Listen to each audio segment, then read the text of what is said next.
దేవుడు కూడా మనిషిలా మారి కన్నీరు పెట్టుకుని విలపించిన ఘట్టాలు పురాణాలలో చాలా అరుదుగా కనిపిస్తాయి. అలాంటి ఒక అద్భుతమైన మరియు గుండెను పిండేసే సంఘటన గురించి ఈరోజు మనం చెప్పుకుందాం. మహాభారత యుద్ధం అంటేనే రక్తపాతం. 18 రోజులపాటు సాగిన ఆ మహాసంగ్రామంలో ఎందరో వీరులు నేలకొరిగారు. కాని 17వ రోజు సాయంత్రం కురుక్షేత్రం అంతా ఒక విచిత్రమైన నిశ్శబ్దంలో మునిగిపోయింది. ఆ నిశ్శబ్దం సామాన్యమైనది కాదు. ఒక మహాయోధుడు, ఒక త్యాగమూర్తి నేలకొరిగిన తర్వాత ఏర్పడిన శూన్యమది. ఆకాశం కూడా నెత్తుటి రంగులో ఎర్రబడిపోయి ఆ వీరుడికి వీడ్కోలు పలుకుతున్నట్లుంది. అంతటి మహావీరుడు మరెవరో కాదు, సూర్యపుత్రుడు దానవీరశూర కర్ణుడు. కర్ణుడు పడిపోయాక పాండవ సైన్యంలో ఆనందోత్సాహాలు మిన్నంటాయి. ముఖ్యంగా అర్జునుడి ఆనందానికి అవధులు లేవు. ఎందుకంటే తన జీవితకాల శత్రువు, తన విజయానికి అడ్డుగా నిలబడిన ఒకే ఒక్క అడ్డుగోడ కూలిపోయింది కదా అని అర్జునుడు సంబరపడిపోతున్నాడు. తన రథం మీద నిలబడి విజయగర్వంతో కృష్ణుడి వంక చూశాడు. కాని అక్కడ కృష్ణుడి ముఖంలో మాత్రం ఎలాంటి ఆనందం లేదు సరికదా. ఆ పరమాత్ముడి కళ్లలో నీళ్లు సుడులు తిరుగుతున్నాయి. అది చూసి అర్జునుడు ఆశ్చర్యపోయాడు. బావా, మనం గెలిచాం. నా ప్రతిజ్ఞ నెరవేరింది. కర్ణుడు చనిపోయాడు. మరి నువ్వు సంతోషించకుండా ఎందుకు ఇలా దిగులుగా ఉన్నావు అని అడిగాడు. అప్పుడు కృష్ణుడు అర్జునుడి వంక చూసి ఒక మర్మగర్భమైన చిరునవ్వు నవ్వి, అర్జునా, కర్ణుడు ఓడిపోలేదు, కేవలం అలసిపోయి విశ్రమిస్తున్నాడు. ఈ ప్రపంచంలో కర్ణుడిని ఓడించగల వీరుడు ఇంకా పుట్టలేదు. ధర్మం తప్పితే కర్ణుడిని జయించడం ఎవరి తరం కాదు అని అన్నాడు. ఈ మాటలు వినగానే అర్జునుడికి కోపం వచ్చింది. కర్ణుడు దుర్యోధనుడి పక్షాన ఉండి అధర్మాన్ని గెలిపించడానికి చూశాడు కదా, మరి కృష్ణుడు అతన్ని ఎందుకు వెనకేసుకొస్తున్నాడు అని సందేహం వచ్చింది. నిజానికి కర్ణుడి గొప్పతనం గురించి, ఆయన దాన గుణం గురించి మనలో చాలామందికి తెలుసు. కాని చివరి క్షణంలో జరిగిన ఈ సంఘటన గురించి తెలిస్తే ఎవరైనా సరే కన్నీళ్లు ఆపుకోలేరు. ఈ కథలో ఉన్న భావోద్వేగం అలాంటిది. అందుకే ఈ విశేషాన్ని ప్రతి ఒక్కరూ చివరి వరకు శ్రద్ధగా వినాలి. అప్పుడే ఆ మహనీయుడి త్యాగం విలువ మన మనసుకు హత్తుకుంటుంది. కృష్ణుడు అర్జునుడి సందేహాన్ని గమనించాడు. అర్జునా, నీకు కర్ణుడు కేవలం ఒక శత్రువుగా మాత్రమే కనిపిస్తున్నాడు. కాని అతను ఆచరించే ధర్మం, అతని దానగుణం ఎంత గొప్పవో నీకు తెలియదు. మృత్యువు ఒడిలో ఉన్నప్పుడు కూడా అతను దానధర్మాలు ఆపడని నీకు నిరూపిస్తానురా అని అర్జునుడిని పిలిచాడు. ఇద్దరూ మారువేషాలు ధరించారు. కృష్ణుడు ఒక వృద్ధ బ్రాహ్మణుడిలాగా, అర్జునుడు అతని శిష్యుడిలాగా వేషం మార్చుకున్నారు. కురుక్షేత్ర రణరంగం అంతా సవాలతో నిండిపోయి ఉంది.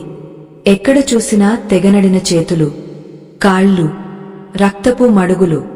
ఆ భయంకరమైన దృశ్యాల మధ్య కృష్ణార్జునులు నడుచుకుంటూ కర్ణుడు పడి ఉన్న ప్రదేశానికి వెళ్లారు. అక్కడ కర్ణుడి పరిస్థితి చూస్తే గుండె తరుక్కుపోతుంది. ఒంటినిండా బాణాలు గుచ్చుకుని ఉన్నాయి. రక్తం ఏరులై పారుతోంది. ప్రాణం పోయే చివరి దశలో ఉన్నాడు. గొంతు ఎండిపోతోంది. కనీసం కళ్ళు తెరిచి చూసే ఓపిక కూడా లేదు. ఆ సమయంలో కృష్ణుడు వృద్ధ బ్రాహ్మణుడి స్వరంతో, దానవీర కర్ణ, ఎక్కడున్నావయ్యా అని పిలిచాడు. ఆ పిలుపు విని కర్ణుడు మెల్లగా కళ్ళు తెరిచాడు. తన ముందు ఒక బ్రాహ్మణుడు నిలబడి ఉండటం చూసి అంతటి బాధలోనూ ఆనందపడ్డాడు. కష్టపడి లేవడానికి ప్రయత్నించాడు కాని శరీరం సహకరించలేదు. స్వామీ, నమస్కారం. ఈ స్థితిలో నేను మీకు లేచి నమస్కరించలేకపోతున్నాను. మన్నించండి. చెప్పండి స్వామీ, ఈ కర్ణుడు మీకేం సహాయం చేయగలడు అని అడిగాడు. చూసారా, చావు బతుకుల మధ్య ఉండి కూడా వచ్చినవాడు యాచకుడైతే చాలు, లేదు అనకుండా ఇచ్చే గుణం అది. అప్పుడు ఆ వృద్ధ బ్రాహ్మణుడి రూపంలో ఉన్న కృష్ణుడు, కర్ణా, నువ్వు గొప్ప దాతవని విని నా కుమార్తె వివాహం కోసం ఏదైనా సహాయం అడుగుదామని వచ్చాను. కాని ఇక్కడ చూస్తే నీ పరిస్థితే బాలేదు. నీ దగ్గర ఇవ్వడానికి ఏముంటుందిలే, నేను వెళ్ళిపోతాను అని వెనక్కి తిరిగాడు. అది విని కర్ణుడు తట్టుకోలేకపోయాడు. ఆగండి స్వామీ, కర్ణుడు బతికుండగా వచ్చిన యాచకుడు వట్టి చేతులతో వెనక్కి వెళ్లకూడదు. అది నా ధర్మానికి మచ్చ అని అన్నాడు. వెంటనే చుట్టూ చూశాడు. చేతికి కనీసం ఉంగరాలు కూడా లేవు. యుద్ధంలో అన్నీ పోగొట్టుకున్నాడు. అప్పుడు కర్ణుడికి ఒక విషయం గుర్తొచ్చింది. తన దవడకి బంగారం తాపడం చేసిన 2 పళ్ళు ఉన్నాయి. వెంటనే పక్కనే పడి ఉన్న ఒక రాయిని తీసుకున్నాడు. అయ్యో, వద్దు కర్ణా, వద్దు అని అర్జునుడు మనసులో అనుకుంటున్నాడు. కాని కర్ణుడు ఆగలేదు. ఆ రాయిని తీసుకుని గట్టిగా తన నోటి దగ్గర ఉన్న పళ్ళని పగలగొట్టుకున్నాడు. రక్తం ధారగా కారుతున్నా సరే లెక్క చేయలేదు. ఆ బంగారు పళ్ళని చేతిలోకి తీసుకుని వాటిని కడిగి ఇవ్వడానికి నీళ్ల కోసం చూశాడు. ఎక్కడా నీళ్లు లేవు. అప్పుడు కర్ణుడు ఏం చేశాడో తెలుసా? తన చేతిలో ఉన్న ధనుస్సుని తీసుకుని భూమిలోకి ఒక బాణాన్ని వదిలాడు. పాతాళ గంగపైకి ఉబికి వచ్చింది. ఆ నీటితో ఆ బంగారు పళ్ళని శుభ్రం చేసి, ఇదిగోండి స్వామీ, నా దగ్గర ఇప్పుడు ఇవ్వడానికి ఇది మాత్రమే ఉంది, దయచేసి స్వీకరించండి అని ఆ వృద్ధ బ్రాహ్మణుడి చేతిలో పెట్టాడు. ఆ దృశ్యం చూసి అర్జునుడు నివ్వెరపోయాడు. మనిషి ప్రాణం పోతున్నా సరే దానం చేయాలనే ఆ తపన చూసి తలదించుకున్నాడు. కాని కృష్ణుడు అక్కడితో ఆపదలుచుకోలేదు. ఇంకా పెద్ద పరీక్ష పెట్టాలనుకున్నాడు. బ్రాహ్మణుడు ఆ బంగారాన్ని తీసుకుని, కర్ణా, నువ్వు ఇచ్చిన దానం గొప్పదే, కాని ఇది ఎంగలి తగిలిన బంగారం కదా, దీన్ని నేను ఎలా స్వీకరించగలను? ఇది అపవిత్రం కదా అని అన్నాడు. ఆ మాట వినగానే కర్ణుడి గుండె పగిలినంత పనైంది. ఇంత త్యాగం చేసినా ఫలితం లేదా అని బాధపడలేదు. వచ్చిన అతిథిని సంతృప్తి పరచలేకపోయానే అని మదనపడ్డాడు. అప్పుడు కర్ణుడు కళ్లలో నుంచి నీళ్లు వచ్చాయి. స్వామీ, మీరే చెప్పండి, మిమ్మల్ని సంతోషపెట్టడానికి నేను ఏం చేయాలి? నా ప్రాణం తీసి ఇవ్వమన్నా ఇస్తాను అని అన్నాడు. ఆ మాటల్లోని నిజాయితీ, ఆ గొంతులోని ఆర్తి చూసి సాక్షాత్తు కృష్ణుడే చలించిపోయాడు. ఇదే అదనుగా కృష్ణుడు అసలు రూపంలోకి రావడానికి సిద్ధమయ్యాడు. ఆ క్షణం కురుక్షేత్రం మొత్తం ఒక దివ్యమైన కాంతితో నిండిపోయింది. ఆ కాంతి పుంజాల మధ్య నుంచి శంఖ చక్ర గదాధరుడాయ్, మెడలో వైజయంతి మాలను ధరించి, ముఖంపై ఆ చెదరని చిరునవ్వు చిందిస్తూ సాక్షాత్తు ఆ శ్రీమహావిష్ణువు ప్రత్యక్షమయ్యాడు. ఆ అద్భుతమైన రూపాన్ని చూడగానే కర్ణుడి కళ్లలో నుంచి ఆనంద బాష్పాలు గలగలా రాలాయి. తన జీవితకాలం అంతా ఎవరికోసమైతే తపించాడో, ఎవరి దర్శనం కోసం ప్రతి నిమిషం తన మనసు పరితపించిందో, ఆ పరమాత్ముడు తన కళ్ల ముందు ఉన్నాడని గ్రహించిన కర్ణుడు తన ఒంటిమీద ఉన్న గాయాలను, ఆ నరకప్రాయమైన నొప్పిని కూడా ఒక్క క్షణంలో మర్చిపోయాడు. కృష్ణ, వాసుదేవా, ఎంతటి అదృష్టం నాది! ప్రాణాలు పోయే ఈ చివరి గడియల్లో నీ దివ్య మంగళ స్వరూపాన్ని చూసే భాగ్యం నాకు కల్పించావా? అంతకంటే ఇంకేం కావాలి స్వామీ అని గద్గద స్వరంతో అన్నాడు. కర్ణుడి మాటలు వింటుంటే ఆ కృష్ణుడి గుండె కూడా ద్రవించిపోయింది. చూసారా, ఆ జగన్నాటక సూత్రధారి కూడా ఒక భక్తుడి నిస్వార్థమైన ప్రేమకు కరిగిపోయాడు. కర్ణుడి శరీరమంతా బాణాలతో చిల్లులు పడిపోయి ఉంది. ఆ రక్తపు మడుగులో పడి ఉన్న తన భక్తుడిని చూసి ఆ దేవుడి కళ్లలో నీళ్లు సుడులు తిరిగాయి. లోకాన్ని రక్షించే ఆ చేతులు ఒక్కసారిగా వణికిపోయాయి. అర్జునుడు పక్కనే నిలబడి ఆశ్చర్యంతో నోరెళ్లబెట్టాడు. తను శత్రువు అనుకున్న కర్ణుడు కృష్ణుడికి ఇంతటి ప్రియమైన భక్తుడా అని అర్జునుడికి అప్పుడే అర్థమైంది. కృష్ణుడు మెల్లగా కర్ణుడి దగ్గరకు వెళ్లాడు. కర్ణా, నీ దాన గుణం, నీ ధర్మ నిరతి చూసి ఈ ప్రకృతి కూడా తలవంచుకుంటోంది.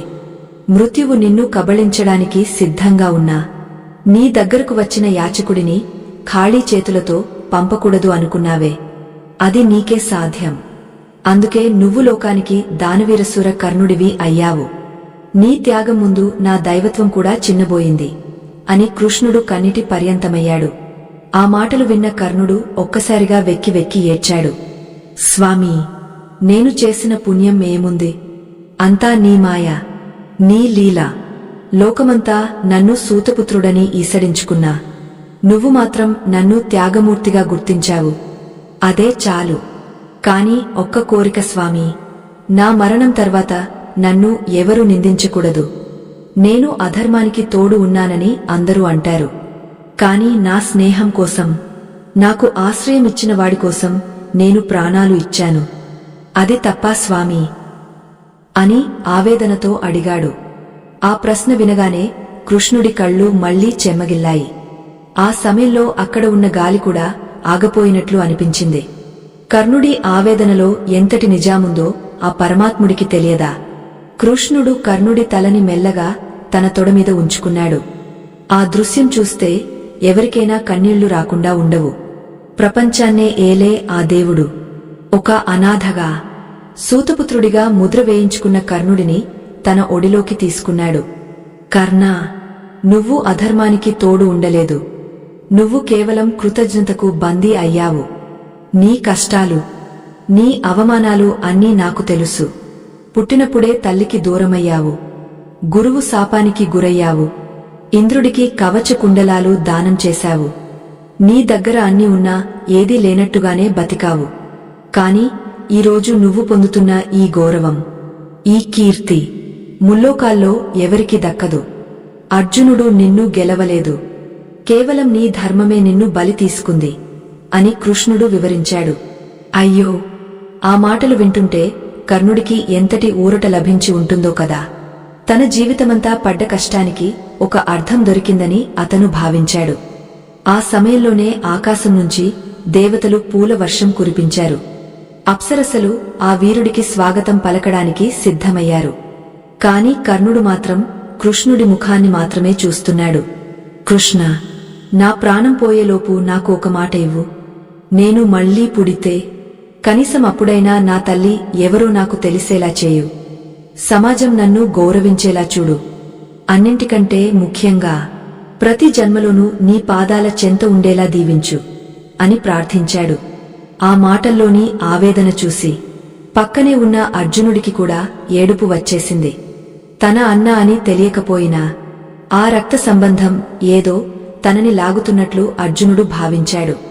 కర్ణుడి కళ్లలో వెలుగు మెల్లగా తగ్గపోతోంది. ప్రాణం గొంతు దాకా వచ్చింది. అప్పుడు కృష్ణుడు మెల్లగా వంగా కర్ణుడి చెవిలో ఏదో చెప్పాడు. ఆ మాట వినగానే కర్ణుడి ముఖంలో ఒక వింతైన వెలుగు కనిపించింది. ఒక గొప్ప రహస్యం, తన జీవితాన్నే మార్చేసే సత్యం. ఆ చివరి నిమిషంలో కృష్ణుడు అతనికి వెల్లడించాడు. అది విన్నప్పుడు కర్ణుడు ఒక్కసారిగా ఆశ్చర్యపోయాడు.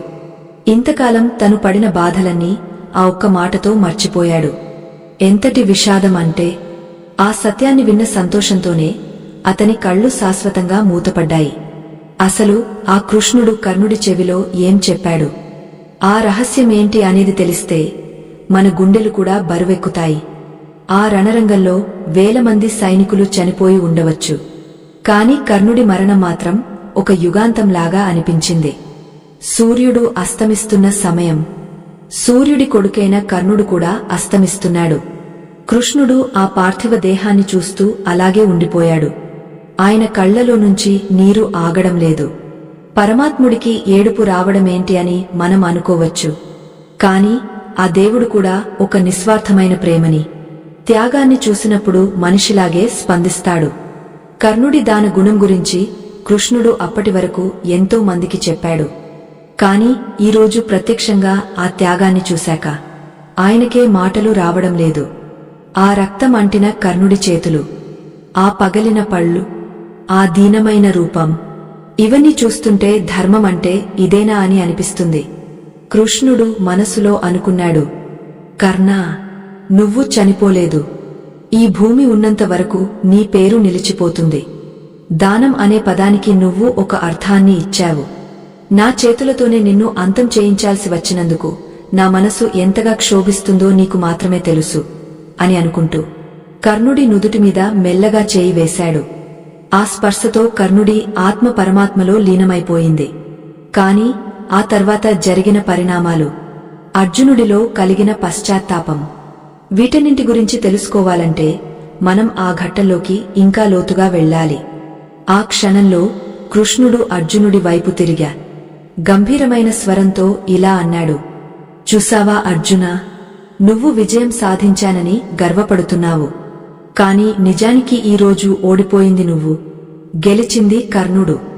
యుద్ధంలో చనిపోవడం ఓటమి కాదు. చనిపోయేటప్పుడు కూడా తన ధర్మాన్ని విడువకపోవడమే అసలైన గెలుపు. కర్ణుడు ఆ గెలుపును సాధించాడు. ఈ 18 రోజుల యుద్ధంలో నేను ఎందరి మరణాలను చూశాను. కాని ఈ కర్ణుడి మరణం మాత్రం నా గుండెను ముక్కలు చేస్తోంది అని చెప్పాడు. ఆ మాట వినగానే అర్జునుడు ఒక్కసారిగా కుప్పకూలిపోయాడు. తన గాండీవం చేతిలో నుంచి జారి కింద పడిపోయింది. శత్రువు మీద ఉన్న ద్వేషం అంతా ఒక్క క్షణంలో కరిగిపోయి ఆ స్థానంలో ఒక అంతులేని దున్హకం వచ్చి చేరింది. అసలు కర్ణుడు తనకి ఏమవుతాడు? ఆ గొంతులో ఉన్న ఆవేదనకు కారణం ఏంటి అని అర్జునుడు ఆలోచించడం మొదలుపెట్టాడు. కృష్ణుడు మౌనంగా కర్ణుడి మృతదేహం వైపు చూస్తూ నిలబడ్డాడు. ఆ మౌనంలో ఎన్నో సమాధానాలు ఉన్నాయి, ఎన్నో ప్రశ్నలు ఉన్నాయి. అర్జునుడు తన గాండీవాన్ని నేలకేసి కొట్టి మోకాళ్ల మీద కూలబడిపోయి, కృష్ణా, ఏమిటి ఈ వింత? శత్రువు చనిపోతే సంతోషించాలి కాని నా గుండె ఎందుకు ఇలా బరువెక్కిపోతోంది? నా కళ్లలో నీళ్లు ఎందుకు ఆగడం లేదు అని రోదించసాగుతుంటే కృష్ణుడు అతని భుజం మీద చేయి వేసి భారంగా నిట్టూర్చాడు. పార్థ, ఇది కేవలం ఒక వీరుడి మరణం కాదు, ఒక యుగధర్మం ముగసిపోయింది. నువ్వు ఎవరినైతే సూతపుత్రుడని హేళన చేశావో, ఎవరిని కులహీనుడని అవమానించావో, అతను ఎవరో తెలిస్తే నువ్వు ఈ బాణాన్ని నీ గుండెల్లోనే గుచ్చుకుంటావు అని కృష్ణుడు అంటుంటే అర్జునుడు భయంతో వణికిపోయాడు. ఆ మాటల్లోని గూఢార్థం ఏమిటో అతనికి అర్థం కావడం లేదు. చుట్టూ ఉన్న గాలి కూడా స్తంభించిపోయినట్టుగా ఉంది. కృష్ణుడు మెల్లగా కర్ణుడి పార్థివ దేహం వైపు చూస్తూ, చూసారా, ఒక మహోన్నతమైన వ్యక్తి జీవితమంతా పోరాటమే అయిపోయింది. పుట్టిన క్షణం నుండి మరణించే వరకు అతను అనుభవించిన నరకం ఎవరికీ రాకూడదు అని ఆవేదనతో అన్నాడు. అర్జునా, నీకు ఒక విషయం చెప్పాలి. ఈ కర్ణుడు కేవలం రాధేయుడు కాదు, అతను కౌంతేయుడు. అంటే నీ కన్నతల్లి కుంతిదేవికి సూర్యభగవానుడి ప్రసాదం వల్ల పుట్టిన నీ పెద్దన్నాని. కృష్ణుడు ఆ నిశీధిలో బాంబులాంటి సత్యాన్ని పేల్చాడు. ఆ మాట వినగానే అర్జునుడికి ఒక్కసారిగా ప్రపంచమంతా తిరుగుతున్నట్లు అనిపించింది. కళ్ళు బైర్లు కమ్మాయి. నోట మాట రావడం లేదు. తన కన్న అన్ననే తాను చంపాడా? తన తల్లికి అన్యాయం చేసిన వాడని తలచిన వ్యక్తినే తన చేతులతోనే హతమార్చాడా అని తలచుకుంటూ అర్జునుడు కృష్ణుడి పాదాల మీద పడి బోరున విలపించాడు. అయ్యో, ఇది ఎంతటి ఘోరం కృష్ణ! మా అందరినీ కాపాడాల్సిన అన్నని నేనే చంపానా? నన్ను క్షమించు అన్నయ్య అని కర్ణుడి మృతదేహం మీద పడి ఏడవడం మొదలుపెట్టాడు. ఆ దృశ్యం చూస్తుంటే ఆకాశంలోని నక్షత్రాలు కూడా కన్నీరు పెడుతున్నట్టుగా అనిపించింది. కాని ఇక్కడ మనం ఒక్క నిమిషం ఆలోచించాలి. అసలు కర్ణుడి జీవితం ఎందుకు ఇలా ముగిసింది? దైవం అతనికి ఎందుకు ఇన్ని పరీక్షలు పెట్టింది? కుంతీదేవి లోకనిందకు భయపడి ఆ పసికందును గంగలో విడిచిపెట్టినప్పుడే అతని విధి వక్రించింది. అయితే ఇక్కడ ఒక ముఖ్యమైన ధర్మ సంకటం మన ముందు ఉంది. కర్ణుడు దుర్యోధనుడికి తోడుగా ఉండటం తప్ప లేక తప్పు అని తెలిసినా స్నేహధర్మాన్ని పాటించడం గొప్పదా? మీకు ఏమనిపిస్తుంది? సమాజం అంతా తృణీకరించినప్పుడు తనకు ఆశ్రయమిచ్చి రాజుగా పట్టాభిషేకం చేసిన దుర్యోధనుడి పక్షాన నిలబడటం కర్ణుడి గొప్పతనమా లేక అది అతని తెలివితక్కువతనమా? ఒకవేళ మీరు కర్ణుడి స్థానంలో ఉంటే మిమ్మల్ని వదిలేసిన కన్నవారు, అవమానించిన తమ్ముళ్ల వైపు వెళ్తారా లేక మిమ్మల్ని గౌరవించి ప్రాణమిచ్చిన స్నేహితుడి వైపు నిలబడతారా? ఈ విషయం గురించి మీ అభిప్రాయాన్ని తప్పకుండా కామెంట్ రూపంలో తెలియజేయండి.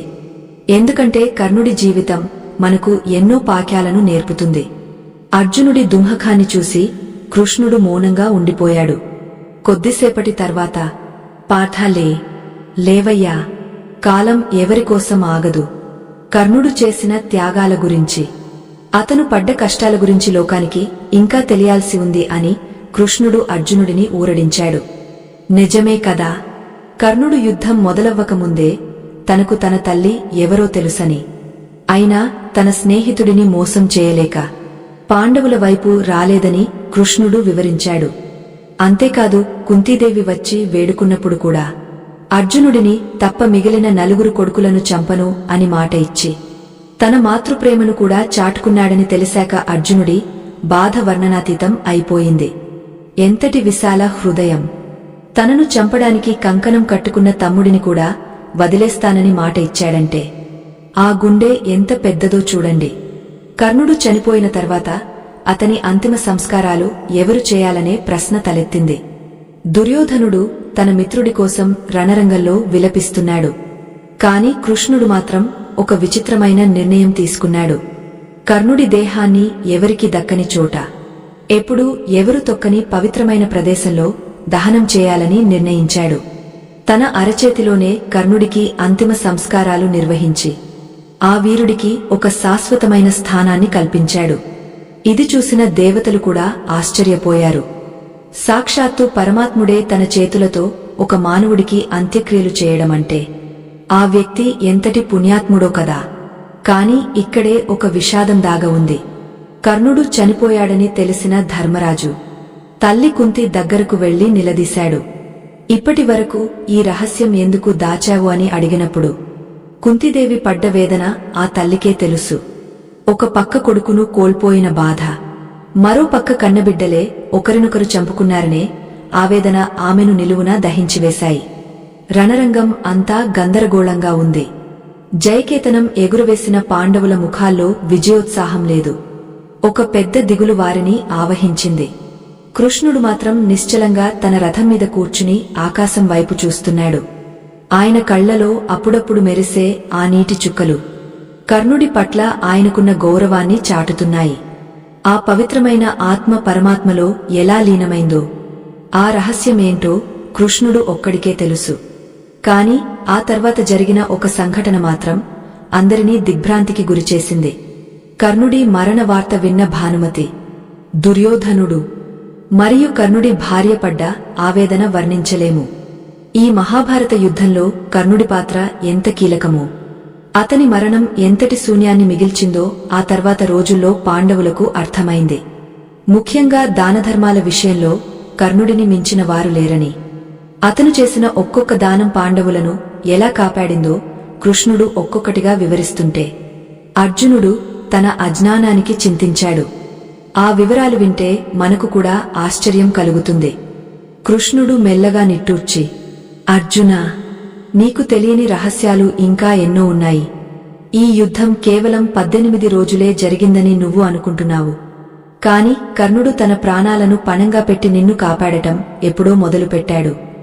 దేవేంద్రుడు బ్రాహ్మణ వేషంలో వచ్చి కవచ కుండలాలను అడిగినప్పుడు అవి ఇస్తే తన ప్రాణాలకు ముప్పు అని తెలిసి కూడా వెనుకాడకుండా కోసి ఇచ్చాడే. అప్పుడే అతను మృత్యువును జయించాడు. ఎంతటి విచిత్రం చూశారా! తన శరీరాన్ని కోసి ఆ రక్తసిక్తమైన కవచాలను దానం చేస్తుంటే ఆకాశం కూడా ఆ వీరుడి సాహసానికి వణికిపోయింది. అప్పుడు కృష్ణుడు అర్జునుడి వైపు చూసి, పార్థ, ఆ రోజు దేవేంద్రుడు నీకోసమే ఆ దానం అడిగాడు. కాని కర్ణుడు మాత్రం అది తెలిసి కూడా తన దాన ధర్మాన్ని వదులుకోలేదు. అదే అతని గొప్పతనం. ఒకవేళ ఆ కవచ కుండలాలు అతని దగ్గరే ఉంటే ఈ ప్రపంచంలో ఏ శక్తి అతన్ని ఏమీ చేయలేకపోయేది. కాని అతను తన కీర్తి కోసం, తన మాట కోసం ప్రాణాలను తృణప్రాయంగా వదిలేశాడు. అయ్యో, అంతటి మహానుభావుడిని మనం శత్రువు అని పిలిచామే అని అర్జునుడు మళ్లీ కుమిలిపోయాడు. కృష్ణుడు ఇంకా ఇలా అన్నాడు, అర్జునా, కర్ణుడు తన జీవితంలో పొందిన శాపాలు కూడా ఒక రకంగా మీ విజయానికి బాటలు వేశాయి. పరశురాముడు ఇచ్చిన శాపం గుర్తొచ్చిందా? తన శిష్యుడు క్షత్రియుడు అని తెలిసినప్పుడు నీకు అత్యవసరమైన సమయంలో నువ్వు నేర్చుకున్న విద్య గుర్తురాదు అని ఆయన శపించారు. అదే ఈ రోజు జరిగింది. తన రథం చక్రం భూమిలో కూరుకుపోయినప్పుడు, ఆ చక్రాన్ని బయటకు తీయడానికి అతను దిగినప్పుడు తన అస్త్ర విద్యను అతను మర్చిపోయాడు. ఎంతటి దారుణం! ఒక వీరుడికి తన విద్యే శత్రువుగా మారడం కంటే పెద్ద శిక్ష ఏముంటుంది? ఆ సమయంలో కృష్ణుడు అతని పరిస్థితిని చూసి లోలోపల ఎంత బాధపడ్డాడో మనకు ఇప్పుడు అర్థమవుతుంది. ఎందుకంటే కృష్ణుడికి తెలుసు కర్ణుడు ధర్మాత్ముడని. కాని ధర్మం గెలవాలంటే ఒక ధర్మాత్ముడిని బలి ఇవ్వక తప్పదని ఆ పరమాత్ముడు తీసుకున్న కఠిన నిర్ణయమది. చూసారా, కృష్ణుడు అర్జునుడికి కర్ణుడి గొప్పతనాన్ని వివరిస్తుంటే అర్జునుడిలో అహంకారం పూర్తిగా నశించిపోయింది. కృష్ణుడు మరో విషయం చెప్పాడు, పార్థ, భూదేవి శాపం కూడా కర్ణుడిని వెంటాడింది. ఒకనాడు ఒక చిన్న పాప ఒలికిపోయిన నెయ్యి కోసం ఏడుస్తుంటే కర్ణుడు ఆ నేలమీద ఉన్న మట్టిని పిండి ఆ నెయ్యిని తీసి ఇచ్చాడు. అప్పుడు ఆ భూదేవి బాధపడి, నీకు అత్యంత అవసరమైన సమయంలో నీ రథం చక్రాన్ని నేను మింగేస్తాను అని శపించింది. చూశావా, కర్ణుడు చేసిన ఆ చిన్న సహాయం కూడా అతనికి శాపంగా మారింది. దైవం ఎంత విచిత్రంగా ఆడుతుందో గమనించారా? ఇన్ని శాపాలు, ఇన్ని కష్టాలు ఉన్నా సరే కర్ణుడు ఎప్పుడూ తన దారి తప్పలేదు. దుర్యోధనుడు తప్పు చేస్తున్నాడని తెలిసినా తనకు ఆశ్రయమిచ్చిన వాడిని మోసం చేయకూడదు అనే ఒకే ఒక్క నిశ్చయంతో అతను తన ప్రాణాలను అర్పించాడు. అది అతనిలోని కృతజ్ఞతా భావానికి పరాకాష్ట. అర్జునుడు అడుగుతున్నాడు, బావా, మరి ఇంత తెలిసిన నువ్వు అతన్ని ఎందుకు కాపాడలేదు? నువ్వు సర్వశక్తిమంతుడవు కదా అని. అప్పుడు కృష్ణుడు ఒక గంభీరమైన సమాధానమిచ్చాడు. అర్జునా, కాలం ఎవరినీ వదిలిపెట్టదు. కర్ణుడు తన పూర్వజన్మలో సహస్ర కవచుడు అనే రాక్షసుడు. నరనారాయణులుగా మనం అతన్ని సంహరించాల్సి ఉంది. కాని ఈ జన్మలో అతను ఒక మహాయోధుడిగా, దానశీలిగా పుట్టాడు. అతని మరణం లోక కళ్యాణం కోసం తప్పనిసరి. అందుకే నేను భారమైన హృదయంతో అతని మరణానికి సాక్షిగా నిలబడాల్సి వచ్చింది. అతని ప్రాణం పోతున్నప్పుడు నేను కన్నీరు పెట్టానంటే అది ఒక వీరుడి మరణం చూసి మాత్రమే కాదు, ఒక నిస్వార్థమైన ప్రేమని, ఒక త్యాగాన్ని నేనే అంతం చేయాల్సి వచ్చినందుకు కలిగిన ఆవేదన అది. కృష్ణుడి గొంతులో వణుకు కనిపిస్తోంది. ఆ పరమాత్ముడు కూడా తన భక్తుడిని కోల్పోయిన బాధలో ఉన్నాడని ఆ క్షణం అర్జునుడికి స్పష్టంగా అర్థమైంది. అప్పుడు ఆ రాత్రి సమయంలో ఆకాశంలో ఒక మెరుపు మెరిసింది. కృష్ణుడు మళ్లీ మాట్లాడటం మొదలుపెట్టాడు. అర్జునా, కర్ణుడి దగ్గర మరో రహస్యముంది. అతను తన దగ్గర ఉన్న నాగ అస్త్రాన్ని నీమీద ఒక్కసారి మాత్రమే ప్రయోగిస్తానని తన తల్లికి మాట ఇచ్చాడు. ఒకవేళ అతను ఆ మాట తప్పి ఉంటే ఈ రోజు నువ్వు ఇక్కడ ఉండేవాడివి కాదు. తన కన్నతల్లి కోసం, తన తోబుట్టువుల ప్రాణాల కోసం అతను తన విజయాన్నే వదులుకున్నాడు. ఎంతటి విశాల హృదయం! తనను చంపడానికి కంకణం కట్టుకున్న శత్రువుల కోసం కూడా అతను తన ఆయుధాన్ని పక్కన పెట్టాడు. నిజానికి కర్ణుడు యుద్ధానికి ముందే సగం చనిపోయాడు. ఎప్పుడైతే తన తల్లి ఎవరో తెలిసిందో, ఎప్పుడైతే తన తమ్ముళ్లతో యుద్ధం చేయాల్సి వస్తుందని గ్రహించాడో అప్పుడే అతని వీరత్వం నీరుగారిపోయింది. కాని స్నేహం కోసం ఆ మొండితనాన్ని మాత్రం వదులుకోలేదు. కర్ణుడి కథ మనకు నేర్పే అతి పెద్ద పాఠమిదే. మనకు అన్నీ ఉన్నా సరే విధి మన వైపు లేకపోతే ఏదీ దక్కదు అని. అర్జునుడు మెల్లగా లేచి కర్ణుడి పాదాలకు నమస్కరించాడు. అన్నయ్యా, నన్ను క్షమించు. నీ గొప్పతనం తెలియక నిన్ను ఎన్నో మాటలు అన్నాను. నిన్ను సూతపుత్రుడని హేళన చేశాను. కాని నువ్వు నాకంటే ఎంతో ఎత్తులో ఉన్నావు. నీ త్యాగం ముందు నా గాండీవం చిన్నబోయింది అని రోదిస్తుంటే కృష్ణుడు అతని భుజం తట్టి, పార్థ, దున్హతించకు. కర్ణుడు మరణించలేదు. అతను ఈ భూమి ఉన్నంత కాలం ప్రతి దాతలోనూ, ప్రతి త్యాగమూర్తిలోనూ చిరంజీవిగా ఉంటాడు. అతని మరణాన్ని చూసి నేనే ఏడ్చానంటే ఇక ఈ లోకం అతన్ని ఎలా గుర్తుంచుకుంటుందో ఆలోచించు అని ఊరడించాడు. కాని ఆ తర్వాత కర్ణుడి అంతిమ సంస్కారాల విషయంలో కృష్ణుడు చేసిన ఒక పని అందరినీ ఆశ్చర్యపరిచింది.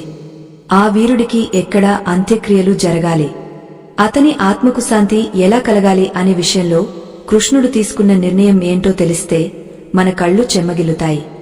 ఆ దృశ్యం చూసిన దేవతలు కూడా చేతులెత్తి మొక్కుతారు. ఎందుకంటే ఆ పరమాత్ముడు ఎంచుకున్న ఆ ప్రదేశం ఈ భూమి మీద ఎక్కడా లేదు. కర్ణుడు ప్రాణం విడిచే ముందు కృష్ణుడిని ఒక అద్భుతమైన కోరిక కోరాడు.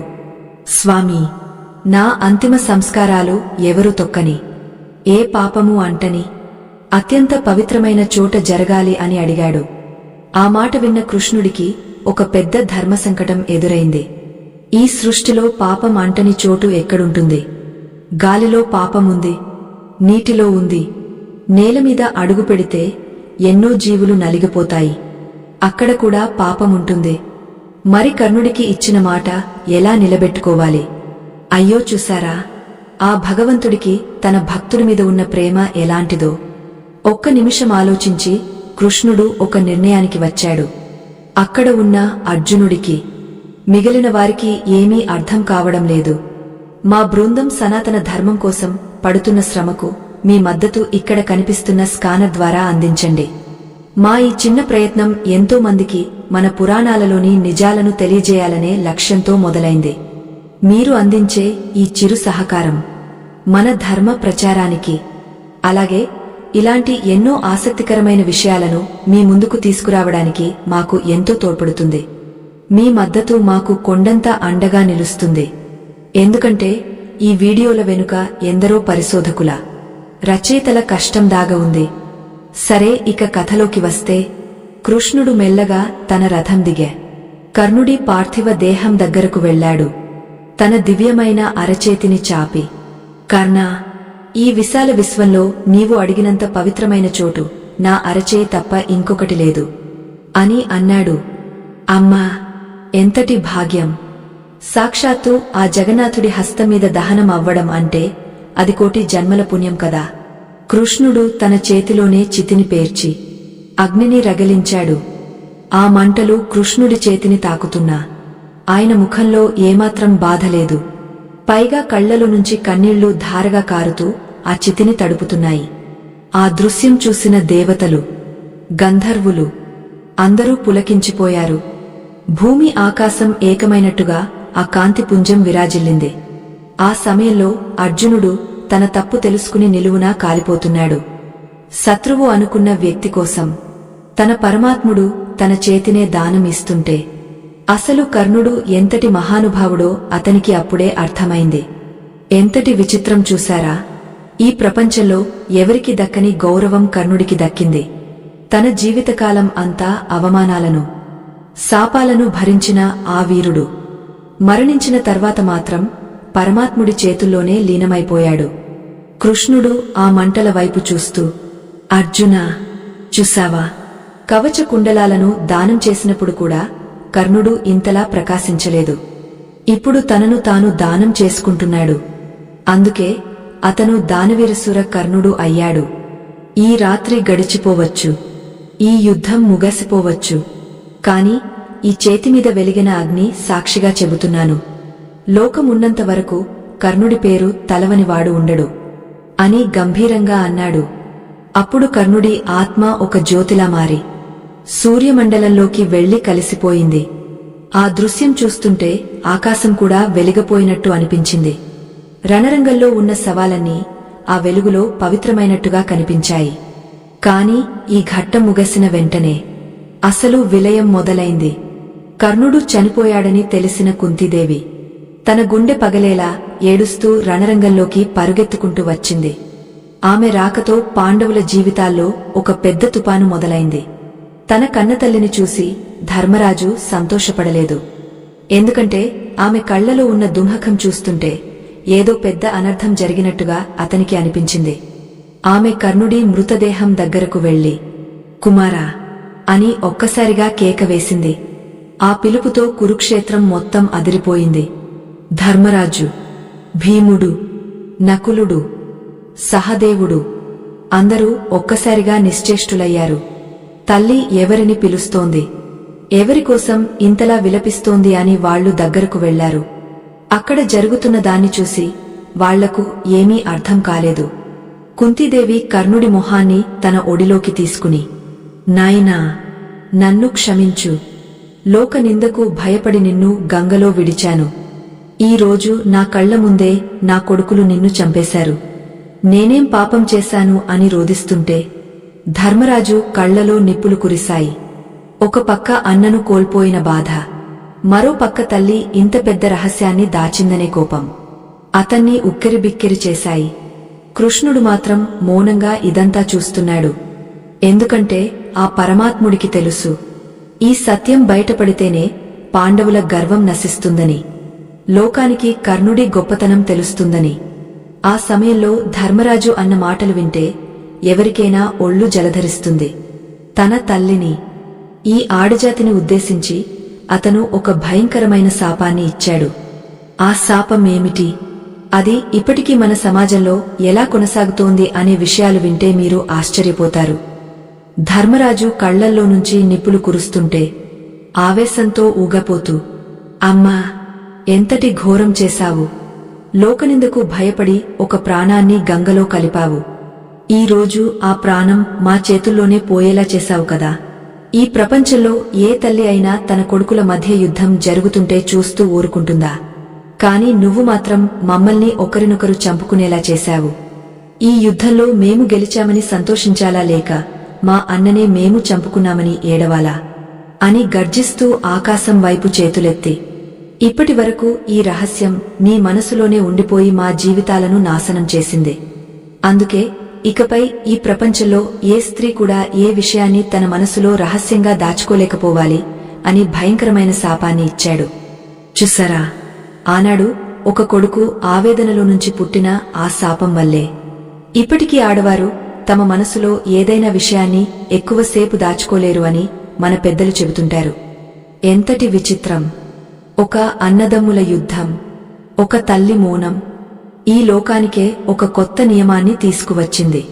కుంతీదేవి ఆ శాపాన్ని కూడా భరించింది. కాని కర్ణుడి ముఖం వైపు చూస్తూ విలపించడం మాత్రం ఆపలేదు. అప్పుడు భీముడు, నకులుడు, సహదేవుడు ఒక్కొక్కరుగా వచ్చి కర్ణుడి పాదాల దగ్గర కూర్చున్నారు. కర్ణుడిని నిందించిన ప్రతి మాట ఇప్పుడు వారి గుండెలను బాణాలుగా గుచ్చుకుంటున్నాయి.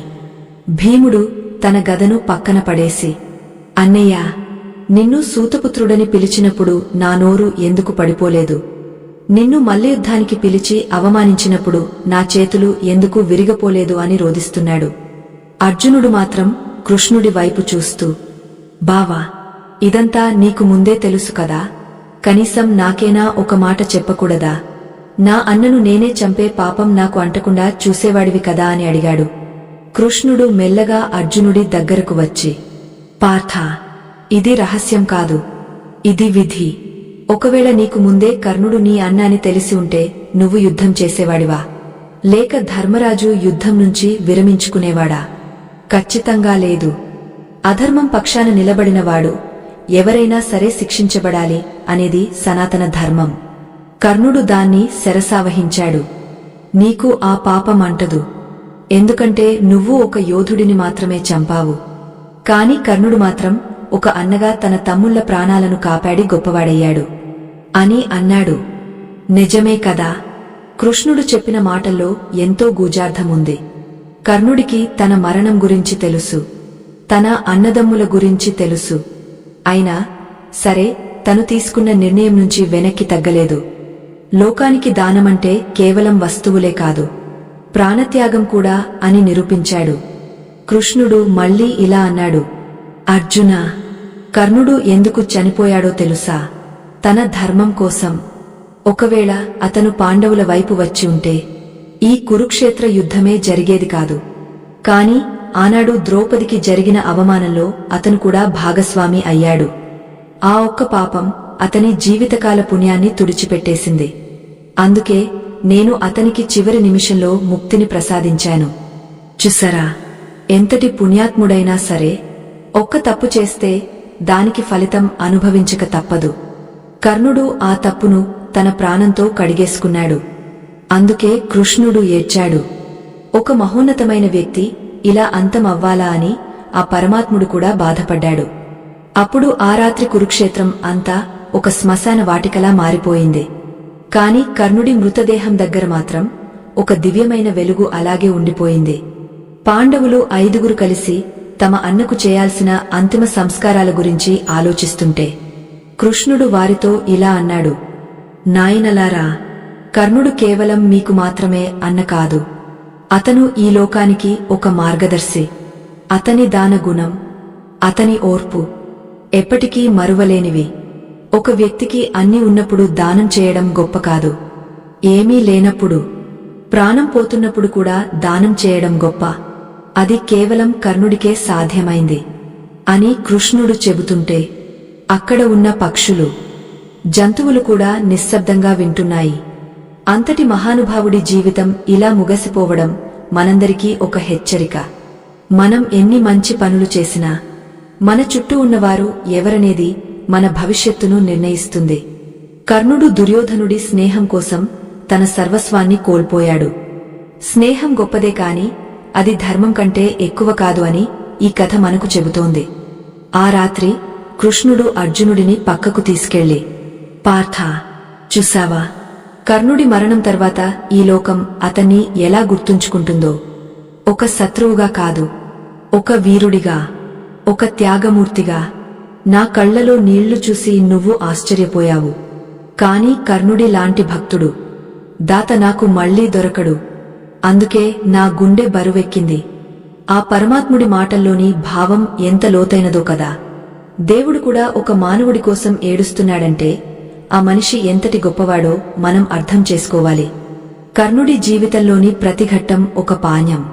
పుట్టుకతో వచ్చిన కష్టాలను ఎలా ఎదుర్కోవాలి, సమాజం చేసే అవమానాలను ఎలా తట్టుకోవాలి, చివరికి మన మరణం ఎలా ఉండాలి అనే విషయాలను కర్ణుడు మనకు నేర్పించాడు. అర్జునుడు మెల్లగా కృష్ణుడిని అడిగాడు, బావా, మరి రేపు పొద్దున్న లోకం మమ్మల్ని ఏమని పిలుస్తుంది? అన్నను చంపిన వాళ్లమనే ముద్ర మామీద ఉంటుంది కదా, దానికి పరిష్కారమేంటి అని. అప్పుడు కృష్ణుడు ఒక వింతైన సమాధానమిచ్చాడు. ఆ సమాధానం వింటే మనకు అసలు మహాభారత అంతరార్థం అర్థమవుతుంది.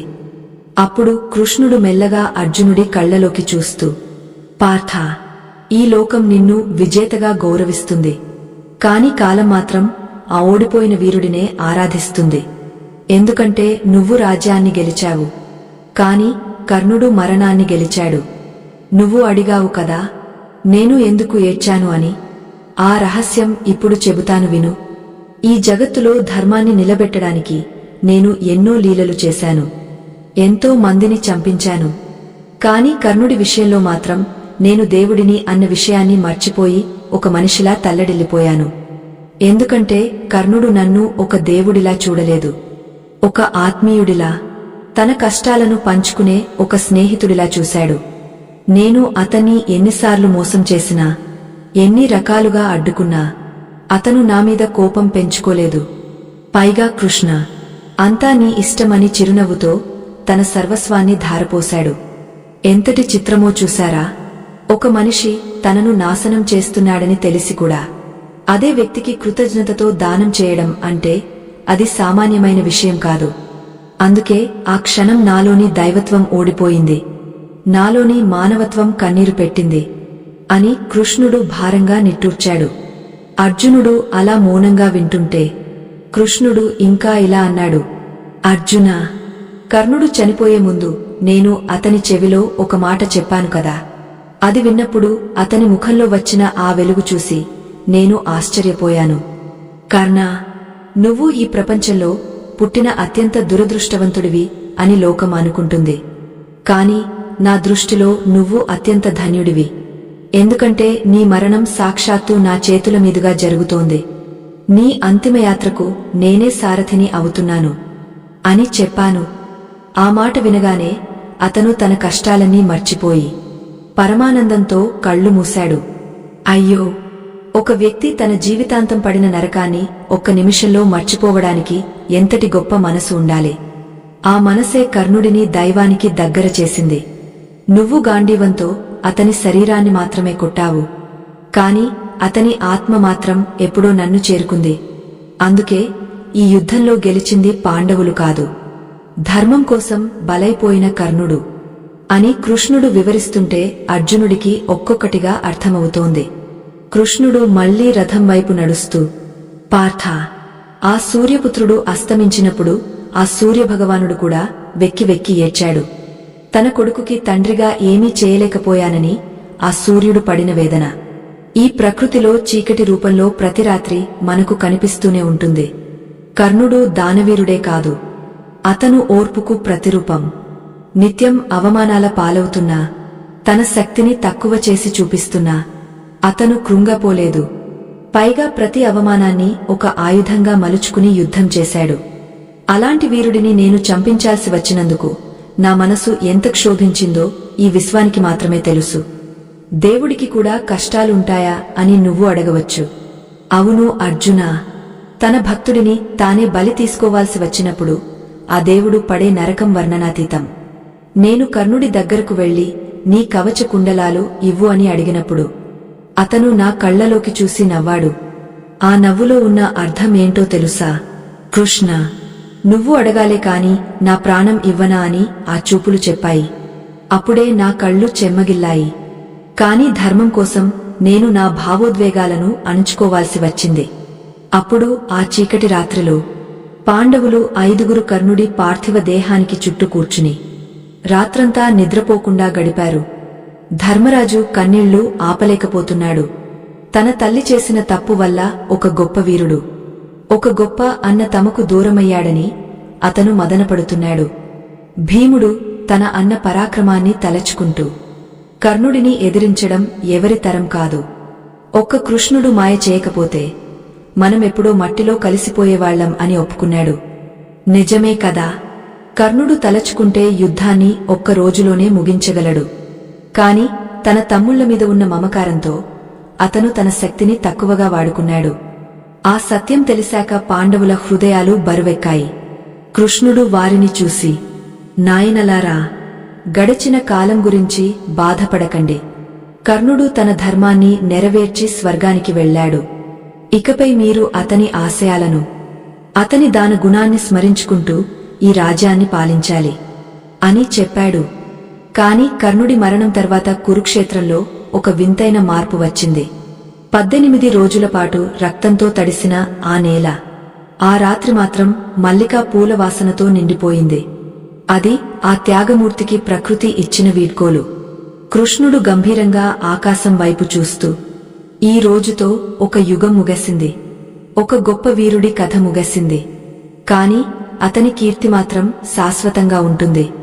రేపు సూర్యుడు ఉదయించినప్పుడు, ఆ కిరణాలు కర్ణుడి సమాధిని తాకినప్పుడు ఈ లోకం మళ్లీ ఒకసారి కన్నీరు పెడుతుంది అని కృష్ణుడు అన్నప్పుడు ఆ గొంతులో ఎంతో బాధ ధ్వనించింది.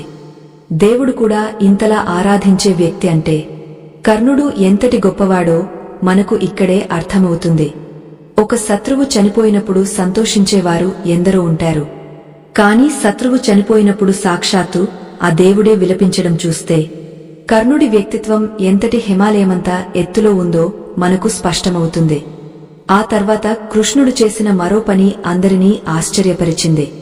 కర్ణుడి సంతానం గురించి, అతని వంశం గురించి కృష్ణుడు తీసుకున్న నిర్ణయం ఏంటో తెలిస్తే మీరు కూడా పరమాత్ముడి లీలకు ఆశ్చర్యపోతారు. ఆ అద్భుతమైన విశేషాలన్నీ మనం చివరి భాగంలో తెలుసుకుందాం. కర్ణుడు చనిపోయిన తర్వాత అతని వంశానికి, అతని బిడ్డలకు అన్యాయం జరగకూడదని ఆ పరమాత్ముడు ముందే నిశ్చయించుకున్నాడు. అందుకే యుద్ధం ముగిసిన తర్వాత కృష్ణుడు పాండవులను పిలిచి ఒక విచిత్రమైన ఆజ్ఞ ఇచ్చాడు.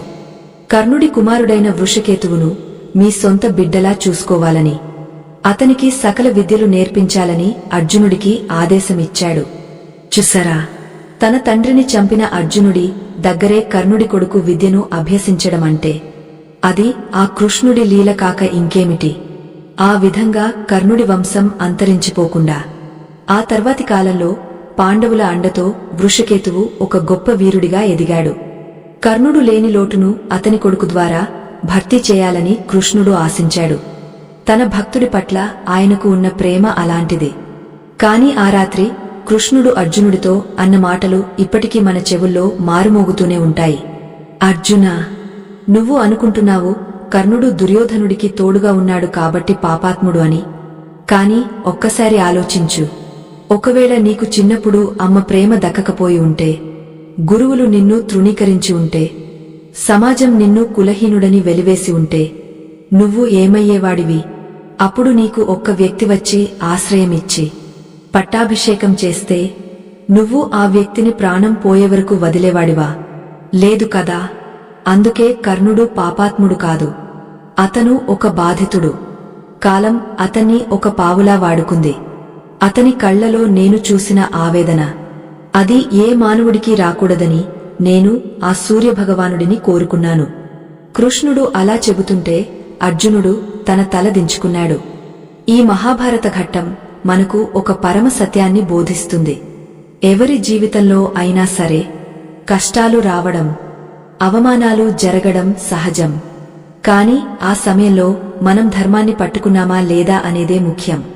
కర్ణుడు ధర్మాత్ముడే కాని అధర్మానికి తోడుగా నిలబడటం వల్ల అతను శిక్షను అనుభవించాల్సి వచ్చింది. అయితే అతని దానగుణం, అతని నిస్వార్థమైన ప్రేమ అతన్ని చిరంజీవిని చేశాయి. దేవుడు కూడా ఒక మనిషి కోసం కన్నీరు పెట్టాడు అంటే ఆ మనిషి జీవితం ఎంతటి పరిపూర్ణమైందో మనం అర్థం చేసుకోవాలి. కర్ణుడు మరణించిన ఆ ప్రదేశంలో ఇప్పటికీ ఒక వింతైన ప్రశాంతత ఉంటుందని, ఆ వీరుడి త్యాగాన్ని తలచుకుంటూ ప్రకృతి ఇప్పటికీ నిశ్శబ్దంగా ఉంటుందని భక్తుల నమ్మకం. మా బృందం సనాతన ధర్మం కోసం పడుతున్న శ్రమకు మీ మద్దతు స్కానర్ ద్వారా అందించండి. మన పురాణాలలోని గొప్పతనాన్ని, రహస్యాలను ఈ తరానికి తెలియజేయాలనే మా ఈ చిన్న ప్రయత్నానికి మీ ప్రోత్సాహం ఎంతో అవసరం. మీరు అందించే ప్రతి సహకారం మాకు మరింత ఉత్సాహాన్ని, బలాన్ని ఇస్తుంది. ధర్మాన్ని రక్షించడం అంటే కేవలం మాటలతో కాదు, ఇలాంటి కథలను 10 మందికి చేరవేయడంలో కూడా ఉంది.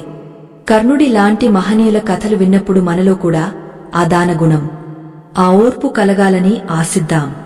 చివరిగా ఆ పరమాత్ముడు అర్జునుడితో ఒక మాట అన్నాడు. పార్థ, కర్ణుడు చనిపోయిన తర్వాత నేను ఎందుకు ఏడ్చానో తెలుసా?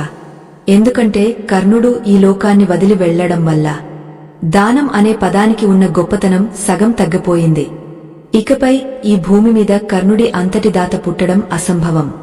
నా కళ్లలో నీళ్లు నా భక్తుడి కోసమే కాదు, ఈ లోకం కోల్పోయిన ఆ మహనీయుడి త్యాగం కోసం. కృష్ణుడు ఆ రాత్రి గడిచిపోతున్నా సరే కర్ణుడి జ్ఞాపకాల నుంచి బయటకు రాలేకపోయాడు. ఆ వీరుడి ప్రాణం పరమాత్మలో లీనమైన అతని పేరు మాత్రం యుగయుగాల పాటు ధృవతారలా ప్రకాశిస్తూనే ఉంటుంది. ఒక మనిషి పుట్టడం, చనిపోవడం సహజం, కాని ఆ మరణం ఆ దేవుడిని కూడా ఏడిపించేలా ఉండటం మాత్రం ఒక్క కర్ణుడికే చెల్లింది. అయ్యో, ఎంతటి గొప్పగాథ ఇది! వింటుంటేనే మనసు భారంగా మారిపోతుంది కదా. కర్ణుడి జీవితం చదివినప్పుడల్లా మనకు అనిపిస్తుంది, లోకం ఎంతటి కష్టాలు పెట్టినా సరే మనలోని మంచితనాన్ని చంపుకోకూడదని.